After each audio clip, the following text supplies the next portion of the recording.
오늘 말씀 함께 나누겠습니다. 십자가의 회복이라는 제목으로 누가복음 24장 13절에서 35절까지 말씀인데요. 오늘 말씀은 워낙 길어서 세 부분으로 나누었습니다. 흰색 부분은 제가 읽고요. 노란색 부분은 여러분이 읽고 세 부분을 나눠서 읽을 거니까요. 따라서 읽어주시면 좋겠습니다. 제가 먼저 읽습니다. 예수께서 이르시되 너희가 길 가면서 서로 주고받고 하는 이야기가 무엇이냐 하시니 두 사람이 슬픈 빛을 띠고 머물러 서더라.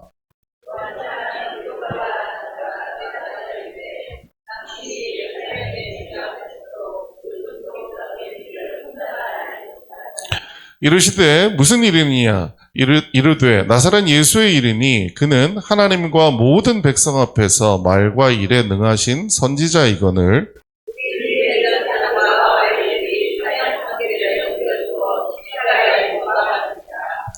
우리는 이 사람이 이스라엘을 속량할 자라고 바라노라. 이뿐만 아니라 이 일이 일어난 지가 사흘째요. 이르시되 미련하고 선지자들이 말한 모든 것을 마음에 더디 믿는 자들이여.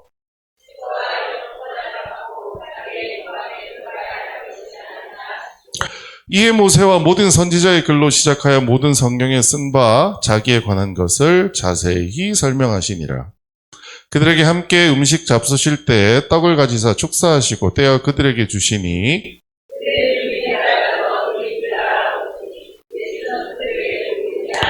함께 읽습니다. 그들이 서로 말하되 길에서 우리에게 말씀하시고 우리에게 성경을 풀어주실 때 우리 속에서 마음이 뜨겁지 아니하더냐 하고 아멘. 오늘 본문이 길어서 조금 길게 말씀을 드렸어요. 지난 주간 여러분 무슨 주간이었죠?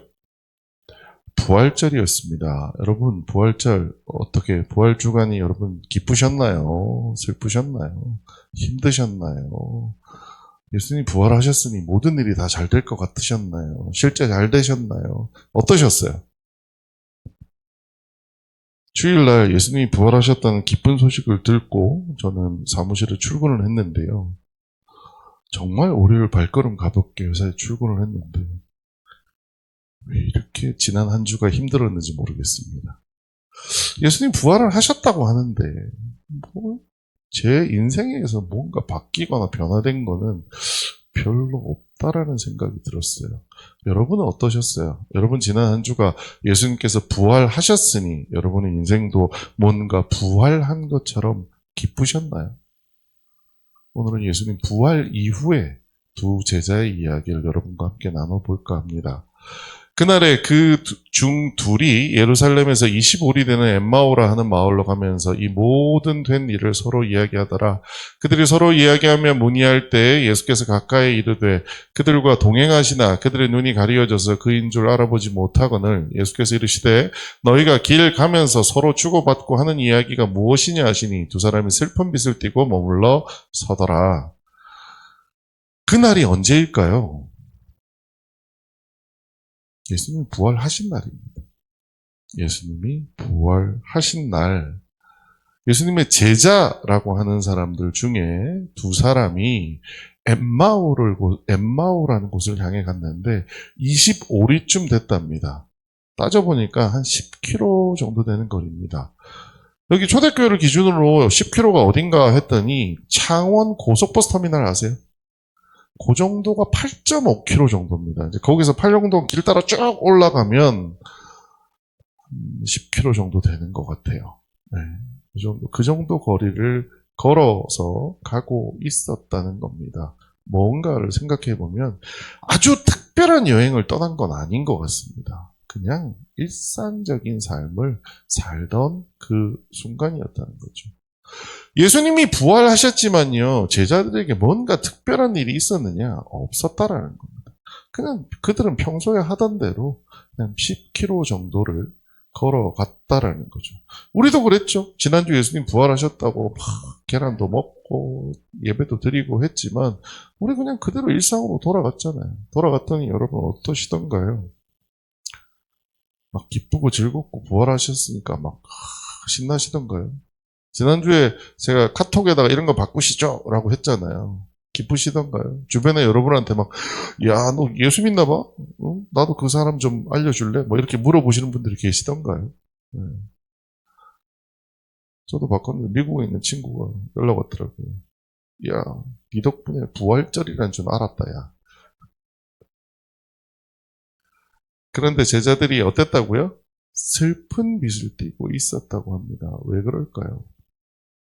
예수님이 부활하셨는데요. 우리는 기쁘다고 막 그랬는데 그 제자들은 예수님이 부활하셨는데도 기쁘지 않았답니다. 왜요? 우리는 사순절 기간 동안 한 가지 주제를 묵상했습니다. 뭔지 기억하세요? 오후에 또 한번 말씀드리겠지만 십자가라고 하는 한 가지 주제를 가지고 묵상을 해왔습니다. 시간이 지난 이후에 우리에게 십자가는 굉장히 중요하고 의미 있는 신앙의 상징이 되었지만 이 당시에 십자가는 뭐예요? 사형틀입니다. 사형틀. 전기의자 같은 거예요. 교수대 같은 거예요. 근데 거기서 누가 돌아가셨어요? 예수님이 돌아가셨어요. 그들에게 부활은 듣기는 했으나 믿어지지 않는 사건이었어요. 그러다 보니 그들 마음속에는 뭐가 있어요? 예수님이 끔찍한 십자가에서 달려 돌아가셨다는 마음의 상처, 트라우마만 남아있는 상태라는 거예요. 우리는 어떤가요? 지난주 부활절을 맞이했습니다만 우리 마음속에 예수님이 진짜 부활하셨다라는 변화가 일어났나요? 아니면 소식은 들었지만 그 소식이 믿어지지 않고 나에게 아무런 영향을 끼치지 못해서 그저 그냥 엠마오처럼 아침 출근하시며 사셨나요? 이르시되 무슨 일이냐 이르되 나사렛 예수의 일이니 그는 하나님과 모든 백성 앞에서 말과 일에 능하신 선지자건을 우리 대제사장들과 관리인들이 사형 판결에 넘겨주어 십자가에 못 박았느니라. 우리는 이 사람이 이스라엘을 속량할 자라고 바랐노라. 이뿐 아니라 이 일이 일어난 지가 사흘째요. 예수님께서 따라가면서 물었습니다. 그들은 예수님이 보이지도 않았어요. 그랬더니 그들의 마음을 그대로 얘기합니다. 뭐 때문에 슬퍼요? 나사렛 예수 때문에 슬프다는 거예요. 왜요? 그가 십자가에 달려 돌아가셨으니까요. 왜요? 그들은 그 사람이, 예수라는 사람이 십자가에 못 박혀 죽을 사람이 아니라 뭐 할 사람이라고요? 이스라엘을 속량할 사람이라고 알았거든요.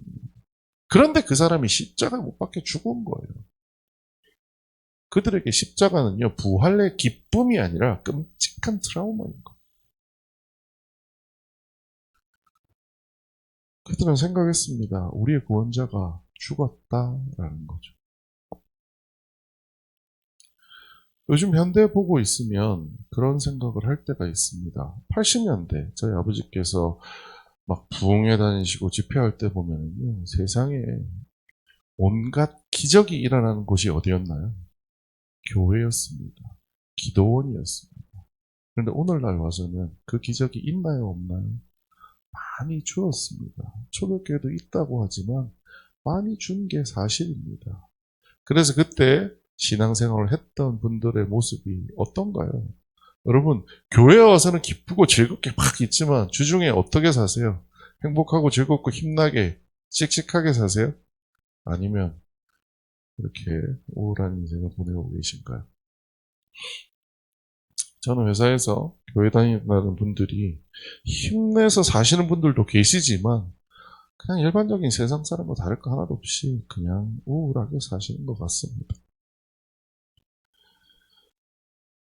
그런데요, 오늘 성경에 놀라운 기록이 있습니다. 그들이 서로 이야기하며 문의할 때 예수께서 가까이 이르러 그들과 동행하시다. 예수님이 그들 옆에 와서 동행해주고 계세요. 그런데 그들의 눈이 가리어져서 알아보지 못한다라고 되어 있습니다. 눈이 가리워졌다라는 이 말의 뜻은 뭐냐면 자기가 자기 눈을 감았다는 얘기가 아닙니다. 헬라어의 원문을 찾아보면은요, 거의 이렇게 해석할 수 있습니다. 하나님께서 그들의 눈을 가려서 예수님을 알아보지 못하게 했다라는 겁니다. 왜 그러셨을까요? 왜 하나님께서 눈을 가리셔서 예수님이 나와 동행하신다는 것을 모르게 하셨을까요? 사실은 저는 이 본문을 보면서 한참 고민을 했습니다. 그리고 한편으로는 그런 생각을 해보았습니다. 하나님, 기적이 필요한 시대에 기적이 사라졌잖아요. 다시 기적을 보여주세요. 저 사실 이런 기도도 해봤어요. 하나님, 저도요, 우리 아버지 같이요, 기도 탁 하면 확 병이 낫고요. 우리 어머니 같이 탁 기도하면 이 사람의 미래에 대해서 예언할 수 있는 그런 인사가 있었으면 좋겠어요. 라고 기도해본 적이 있습니다. 왜요? 그거만한 반응이 어디 있나요? 즉, 교약이지. 그런데 오늘 예수님께서 제자들에게 이렇게 말씀하십니다. 이르시되 미련하고 선지자들이 말한 모든 것을 마음에 더디 믿는 자들이여 그리스도가 이런 고난을 받고 자기의 영광에 들어가야 할 것이 아니냐 하시고 이에 모세와 모든 선지자의 글로 시작하여 성경에 쓴 바 자기에 관한 것을 자세히 설명하시니라. 예수님이 하나님께서 제자들의 눈을 가리셔서 예수님을 알아보지 못하게 했습니다. 그리고 그 제자들에게 예수님이 해주신 얘기가 뭐예요? 성경 얘기를 해주셨습니다. 성경 얘기를. 전 이 안에 큰 비밀이 있다고 생각합니다. 우리는 교회에 출석하면서 뭘 기대하나요? 기적의 예수님을 기대합니다. 왜요? 그 기적의 예수님이 나에게 필요하거든요. 예수님, 저 이런 문제가 있어요. 이 문제 좀 해결해 주세요. 예수님, 저 저런 문제가 있어요. 이 문제 좀 해결해 주세요. 물론 예수님은 우리의 그런 문제를 모른 척 하시는 분은 아닙니다만 예수님과 하나님이 이 땅을 만드신 궁극적인 목적은 무엇일까요? 이 땅에 태어난 제가 가지고 있는 어떤 문제를 해결해 주시는 것이 이 천지 만물을 창조하신 이유였을까요? 아닙니다. 하나님이 이 땅을 만드신 이유는 어디에 적혀 있어요? 예수님의 기적이 아닌 하나님의 말씀 안에 적혀 있습니다. 그런데 우리는 너무도 쉽게 무엇에 매료되었어요? 예수님이 베풀어 주시는 기적에 매료되었습니다. 그래서 나도 모르게 어떻게 해요? 예수님, 나에게 기적이 필요합니다. 예수님, 저 이거 필요한데 이거 해주셔야 돼요. 라고 기도하고 있다는 거죠. 그런데 오늘 제자들의 눈을 왜 하나님께서 가리우셨냐? 예수님 이제 어디 가셔야 돼요? 승천해서 하나님께로 가셔야 됩니다. 이제 예수님은 그들 곁에 있지 않을 거예요. 그렇다고 하나님이 안 계시나요? 예수님은 가시면서 선물 보내주셨어요. 뭐죠? 성령님. 근데 그 성령님이 우리의 쫄따구인가요? 그래서 내가 필요한 거 성령님을 향하여 기도하면 성령님이 기도를 들어주시게 되어 있는 그게 그리스도인의 메커니즘일까요? 아닙니다. 우리가 그리스도인이 된 이유는 우리가 잘 살기 위해서 혹은 우리가 가지고 있는 문제를 해결하기 위해서 그리스도인이 된 것이 아니다라는 겁니다. 우리 문제를 그렇게 기가 막히게 해결하고 기적으로 해결해 주셨던 그 예수님은 어디서 돌아가셨어요? 십자가에서 달려 돌아가셨어요. 이제 부활하신 예수님을 바라보며 우리가 정신 차려야 할 것은 뭐냐? 나의 필요에 예수님을 갖다 쓰는 자가 아니라 인류를 구원하겠다라고 말씀하신 예수님이 원하시는 것 혹은 계획하시는 것이 무엇인지를 알고 따르는 것이 필요하게 되었다라는 겁니다. 그게 어디에 있어요? 성경 말씀 안에 있다라는 겁니다. 저는 여전히 하나님께서 우리를 향하여 기적을 베풀어 주시기를 기도합니다. 하지만 예수님은 이렇게 말씀하십니다. 같이 한번 읽어볼까요? 시작. 너는 나를 본고로 믿느냐? 보지 못하고 믿는 자들은 복되도다. 무슨 얘기일까요? 기적을 베푸지 않는다고요? 아니요. 기적을 베풀어 주실 거예요. 하지만 진짜 복된 게 뭐예요? 예수님을 만나서 기적을 체험하는 것이 복된 게 아니고요. 예수님께서, 하나님께서 이 땅을 만드신 이유와 목적에 맞게 내가 살아가는 것이 복된 거라는 거. 예수님은 부활하셨습니다. 그 부활하신 것이 혹시 우리가 기대하는 것처럼 일상에 기적이 나타나기를 기대한다면 전 잘못된 거라고 생각합니다. 우리의 일상은 아무것도 변하지 않을 겁니다. 예수님이 부활하셨다고 해서 우리가 갑자기 받던 연봉이 2배가 되거나 내가 아프던 부위가 확 낫거나 그런 일이 있었으면 좋겠습니다만 저는 그러지 않을 거라고 생각합니다. 왜요? 우리가 살아가고 있는 이 세상에 이미 하나님의 섭리가 작동하고 있기 때문입니다. 내 마음에 들지 않을 수는 있지만 이미 이 땅에는 하나님의 섭리가 작동하고 있습니다. 그래서 하나님은 우리한테 말씀하십니다. 내가 살아있는 그곳에 하나님의 나라를 너희가 만드는데 함께 해주렴이라고 말씀하시는 것이 부활하신 예수님께서 눈을 가리고 성경 말씀을 통하여 우리에게 말씀해 주시는 거라고 저는 생각합니다. 그런데 재밌게 가리워졌던 눈이 번쩍 뜨이는 일이 일어납니다. 언제일까요? 우리 같이 한번 읽어보죠. 시작.